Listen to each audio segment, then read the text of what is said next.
Assalamualaikum warahmatullahi wabarakatuh. Tabi pun, apa kabar sobat kelautan dan perikanan? Selamat datang kembali di podcast Dinas Kelautan dan Perikanan Provinsi Lampung.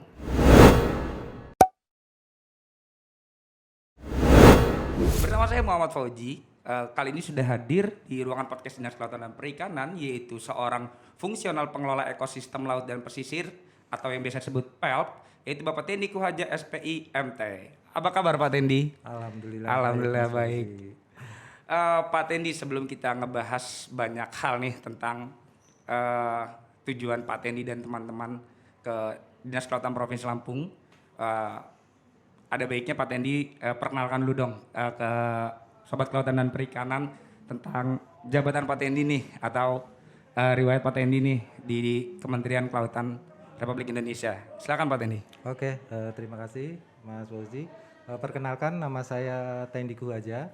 Kebetulan saya bertugas di Direktorat Perencanaan Ruang Laut di Kementerian Kelautan dan Perikanan. Direktorat Perencanaan Ruang Laut ya. Betul, sebagai fungsionalis PELP, pengelola ekosistem laut dan Pengelola pesisir. ekosistem laut dan pesisir. Betul. Pak Tendi, tadi kan sudah dilaksanakan nih tentang fokus group discussion ya, Betul. tentang penyusunan rencana zonasi kawasan antar wilayah yang ada di Selat Sunda. Betul. Nah, hasilnya itu apa Pak Tendi? Atau apa sih yang dibahas di fokus group discussion itu Pak Tendi? Mungkin sahabat kelautan ingin tahu nih apa sih yang dibahas di FGD tersebut. Silakan Pak Tendi. Boleh. Jadi tadi kita alhamdulillah nih sudah selesai ya melaksanakan FGD terkait dengan penyusunan dokumen rencana zonasi kawasan antar wilayah khususnya di Selat Sunda. Sudah selesai dilaksanakan. Nah kebetulan rencana zonasi kawasan antar wilayah Selat Sunda nanti akan kita coba susun dokumen perencanaannya. Nantinya dokumen tersebut akan ditetapkan dengan peraturan presiden. Oh, nanti ditetapkan dengan peraturan presiden. Betul, ya. dokumen itu akan ditetapkan dengan peraturan presiden yang diharapkan nanti bisa sebagai dasar teman-teman pemanfaatan ruang laut untuk melakukan pemanfaatan di ruang laut. Jadi kita bukannya mengatur, tapi kita mencoba bagaimana pemanfaatan yang ada di Selat Sunda. Kita tahu Selat Sunda itu satu wilayah yang sempit dengan pemanfaatan yang cukup padat gitu. Selat yang cukup tersibuk nih ya. Betul, di mana di sana juga ada alki dan sebagainya yang lalu lintas pelayaran internasional ya. Nah, kita mencoba bagaimana pemanfaatan yang ada di Selat Sunda ini kita mencoba balance antara dari sisi ekonomi maupun lingkungan gitu. Jadi nanti kita coba menyusun satu dokumen tersebut agar menjadi acuan gitu. Jadi acuan tentang pemanfaatan tentang tadi pemanfaatan di kawasan Selat Sunda. Nah, kalau di kawasan Selat Sunda itu apa aja tuh pemanfaatan yang ada di situ, Pak Tendi? Banyak tadi berdasarkan hasil diskusi ya kan namanya juga kita FGD. Dalam FGD itu kita menjaring masukan dari beberapa instansi maupun sektor-sektor yang berperan di dalam pemanfaatan Selat Sunda. Di sana ada untuk tentunya perikanan tangkap juga ada. Terus kegiatan pariwisata ada di sana. Terus kemudian yang jelas perhubungan ya. Perhubungan pelayaran dari Jawa ke Sumatera. Selat tersibuk gitu ya. Betul. Menggabungkan dua pulau yang cukup besar nih. Betul. Di sana juga ada penambangan juga ada dari energi dan sumber daya mineral. Gitu. Cukup banyak di sana aktivitas Budidaya yang juga ada. Budidaya juga ada gitu. Perikanan tangkap maupun budidaya ada. Jadi apa aja tuh yang tadi dibahas di FGD tadi tuh Pak Tendi? Jadi kita menjaring masukan. Jadi dalam dokumen tersebut kita berharap semua sektor yang memanfaatkan ruang laut yang ada di Selat Sunda itu bisa memberikan informasi pemanfaatan yang ada di sana. Nah kemudian akan nanti kita gambarkan dalam peta zonasinya. Jadi nanti kita dalam dokumen ini ada dua hal yang utama. Yang pertama adalah struktur ruangnya. Struktur ruang ini nanti terdiri dari pusat-pusat pertumbuhan dan sistem jaringan yang ada di sana. Nah, pusat-pusat pertumbuhan misalnya di sana ada pelabuhan Bakauheni, Pelabuhan Bakauheni. pusat pertumbuhan industri. pusat pertumbuhan kelautan dan perikanan gitu. Nah, kita coba identifikasi, terus kemudian juga sistem jaringan sarana prasarana kayak misalnya alur pipa bawah laut, Alur pipa bawah laut. alur kabel bawah laut juga gitu, jalur transportasi dan sebagainya. Terus kemudian juga kita mengidentifikasi pemanfaatan ruang yang ada di sana. Nah, nanti akan kita coba gambarkan dalam pola ruang. Jadi kita nanti akan mengatur suatu wilayah di laut ini pemanfaatannya untuk apa agar menghindari dari konflik yang ada di sana. Gitu. Dokumen inilah yang nanti jadi panduan pemanfaatan di sana. Gitu, Mas. Jadi kalau rencana zonasi kawasan antar wilayah ini kan jadi kewenangannya Pemerintah pusat. ya, yang merupakan bagian dari apa namanya? Jadi begini, di dalam konsep perencanaan ruang, sebenarnya di darat dan di laut itu sama aja.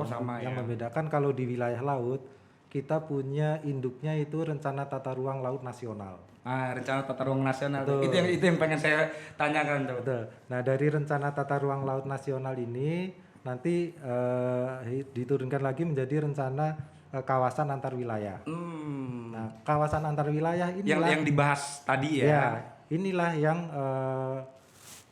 istilahnya dia wilayahnya itu di atas 12 mil. Oh, wilayah di atas 12 mil. Ya, itu yang menjadi kewenangan pemerintah pusat. Ya? Nah, kalau yang menjadi pemerintah daerah itu kan yang ada di bawah 12 mil.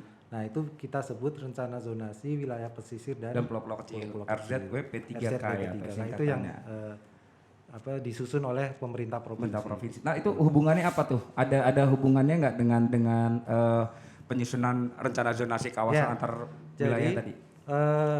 Rencana zonasi kawasan antar wilayah ini memberikan arahan-arahan pusat-pusat pertumbuhan tadi yang ada di rencana zonasi wilayah pesisir dan pulau kecil. Jadi pemanfaatan yang ada di pesisir kan pemerintah provinsi batasnya sampai 12 mil. 12 mil ya tadi. Nah, kalau misalnya kita lihat misalnya jalur pelayaran. Dari pesisir sampai 12 mil sudah tergambar di rencana zonasi wilayah pesisir dan pulau kecil. Selanjutnya kan kosong. Nah, kita lanjutkan di rencana zonasi kawasan antar wilayah gitu. Jadi seluruh perairan Indonesia itu nyambung perencanaannya gitu, Mas.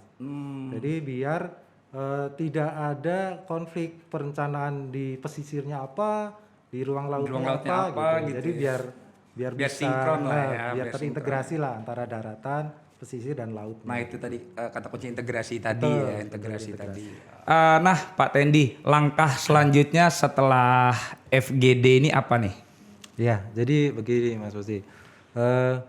Dalam penyusunan dokumen rencana zonasi kawasan antar wilayah itu sudah diatur dalam PP 21, di situ ada langkah-langkahnya ya. Peraturan pemerintah nomor 21 tahun 2001. Tahun 2021 ya? 2021 tentang penyelenggaraan penataan ruang. Nah, di situ diamanatkan bahwa proses-proses untuk penyusunan dokumen rencana kawasan antar wilayah ini itu kita mulai dengan pengumpulan data dan informasi. Salah satu pengumpulan data dan informasi adalah FGD ini gitu. Oh, itu selain kita pertama mencari data-data sekunder dari instansi-instansi tadi yang mempunyai kegiatan di ruang laut. Itu kita cari data-datanya dari instansi, kemudian kita juga cari data dari NGO. Dari NGO ya? NGO juga kita collect data dari sana. Nah, setelah data itu kita kumpulkan, bahkan dari akademisi yang melakukan satu penelitian di satu wilayah tersebut, kita juga mintakan datanya ke sana gitu. Nah, dari pengumpulan data itu, kemudian kita coba lakukan penjaringan informasi melalui focus group discussion gitu. Selain FGD tadi juga kita lakukan focus group discussion dengan para pakar dan tenaga ahli. Nah, FGD dengan pakar dan tenaga ahli juga kita lakukan berdasarkan tema-temanya. Misalnya tema-tema sekitar ekonomi, kita lakukan juga FGD. Terus kemudian sekitar tema lingkungan juga kita lakukan. Jadi karena memang proses dari dokumen ini itu tadi. Nampaknya cukup lama nih prosesnya ya? Lumayan cukup lama. Biasanya untuk penyusunan satu dokumen ini kurang lebih 1 tahun kita melaksanakannya. 1 dokumen. Kira-kira ada berapa dokumen tuh bakal dibuat? Kalau untuk tahun ini kita ada 5 dokumen. Ada 5 dokumen ya? 5 dokumen. 4-nya ada di wilayah Indonesia Timur dan 1 kebetulan ada di Wilayah barat. wilayah barat di Selat Sunda Di ini. Selat Sunda. Total di Indonesia itu ada 20 dokumen rencana zonasi kawasan antar wilayah. Nah, dari 20 ini baru 4 yang sudah ditetapkan oleh Presiden melalui peraturan Presiden. Di mana aja tuh yang sudah ditetapkan? Yang sudah ditetapkan kita sudah melakukan pertama kita ada di Selat Makassar. Itu Selat tahun Makassar. 2020 di Selat Makassar ada perpresnya. Terus kemudian ada 3 yang terakhir di tahun 2002 ini. Kemudian di awal tahun kemarin kita dapat 3 peraturan Presiden terkait dengan rencana zonasi kawasan antar wilayah. Dan mudah-mudahan segera Selat Sunda ini ya. Mungkin tidak tahun ini sih, mungkin Mungkin tidak tahun ini ya. Karena prosesnya begini, dari pengumpulan data tadi, salah satunya FGD, kemudian nanti kita akan susun dokumen awalnya. Dokumen awal di situ isinya kebijakan strategi, isu-isu yang ada di situ gitu. Terus kemudian setelah itu baru kita lakukan konsultasi publik dokumen yang pertama tadi. Kita lakukan konsultasi publik. Dari hasil dokumen awal kita lakukan konsultasi publik. Setelah konsultasi publik, kita kan kita menerima lagi masukan dari stakeholder yang ada ya. Nah, setelah itu baru kita susun dokumen antaranya. Nah, dokumen antara, jadi 3 dokumen yang kita susun, dokumen awal kita konsultasi publik, terus kemudian dokumen antara kita konsultasi publik lagi yang kedua, baru kita finalkan dengan sebagai dokumen final gitu. Jadi memang cukup panjang karena ya itu tadi pemanfaatan yang ada di ruang laut kita harapkan masing-masing stakeholder itu bisa memberi masukan gitu. Jangan sampai ada yang terlewat sehingga tidak masuk di dalam dokumen ini karena implikasinya itu untuk mereka sendiri nanti tidak ada alokasi ruang seperti yang mereka lakukan gitu. Jangan sampai seperti itu. Makanya berulang kali kita lakukan FGD, kita lakukan konsultasi publik terhadap dokumen kita. Ya nanti dari hasil-hasil itu baru nanti kita susun sebagai dokumen final, gitu Pak. Nah nanti setelah dokumen final selesai, baru kita susun rancangan peraturan presidennya. Gitu. Itu belum selesai nyampe tadi tuh ya, baru sampai di situ. Setelah selesai rancangan peraturan presiden, tidak hanya dari KKP sendiri Pak. Rancangan peraturan presiden itu dibahas antar kementerian. Kementerian apa aja tuh yang terlibat di situ? Biasanya ESDM terlibat di situ, terus kemudian KLHK juga ada di situ, KLHK, perhubungan yang gitu. pasti ya. Ya pokoknya stakeholder yang terkait kita susun dalam satu tim antar kementerian. Nah setelah itu baru kita harmonisasikan lagi di Kemenkumham. Gitu. Prosesnya lumayan panjang. Setelah dari Kemenkumham nanti baru terakhir di Setnek untuk diajukan paraf ke masing-masing kementerian tadi. Apabila sudah sepakat dengan hasil zonasinya tadi, apabila sudah sepakat kemudian baru diajukan ke Pak Presiden untuk ditandatangani. Lumayan panjang perjalanannya. Mudah-mudahan tidak ada kendala yang begitu berarti. Mudah-mudahan lancar. Ya, kita harap peraturan ini kan mengurangi konflik gitu ya. Salah satu tujuannya ya. Betul. Jadi kalau semua stakeholder sudah berperan dalam penyusunan dokumen, nah insya Allah setelah dokumen terbit konflik bisa berkurang. Gitu, amin. Jadi banyak pihak lah yang terlibat di dalam penyusunan dokumen ini. Oke, itu tadi sedikit bincang hasil FGD penyusunan rencana zonasi kawasan antar wilayah yang ada di Selat Sunda bersama Bapak Tendi Kuhaja SPIMT yang merupakan fungsional pengelola ekosistem laut dan pesisir dari Direktorat Perencanaan Ruang Laut Kementerian Kelautan. Pak Tendi, terima kasih sudah meluangkan waktunya bersama kita nih ngobrol tentang hasil FGD. Mudah-mudahan ini bermanfaat buat sobat-sobat kelautan dan perikanan yang menjadi viewers setia kita nih. Baik sobat kelautan dan perikanan, itu tadi bincang kita dengan Bapak Tendi Kuhaja. Apabila teman-teman ingin memperoleh informasi tentang kelautan dan perikanan di Provinsi Lampung, dapat follow IG Kelautan Perikanan Lampung, FB Kelautan Perikanan LPG, web dkplampungprof dan .go.id. Sekian podcast kita hari ini. Terima kasih. Assalamualaikum warahmatullahi wabarakatuh. Waalaikumsalam warahmatullahi wabarakatuh.